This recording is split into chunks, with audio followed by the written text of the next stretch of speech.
Je vais te dire ce que j'ai compris après des années de travail avec les enfants. Un jour, j'ai animé un atelier sur la violence dans une école et au milieu de la séance, l'enseignante intervient discrètement. Vous pouvez les faire parler du harcèlement parce que là, ils sont complètement à côté de la plaque.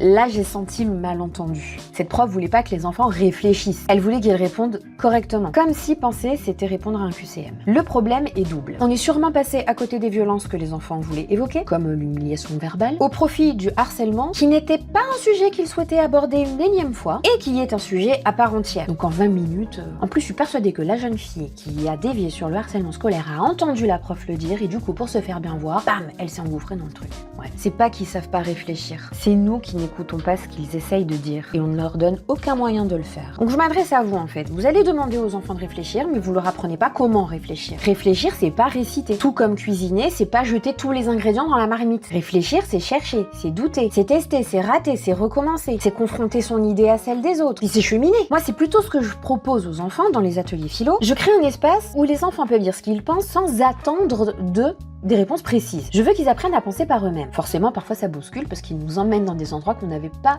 anticipés. Ce que je vous propose, c'est d'offrir des outils pour questionner plutôt que des réponses toutes faites. Si les enfants n'apprennent pas à penser, vous allez récolter des perroquets. Donc si tu veux accompagner les enfants à penser par eux-mêmes, comment t'intéresser? Je t'envoie le lien vers un cours gratuit qui te permettra de savoir si la philosophie pour enfants est faite pour toi. Rassure-toi, t'as pas besoin d'avoir fait philo.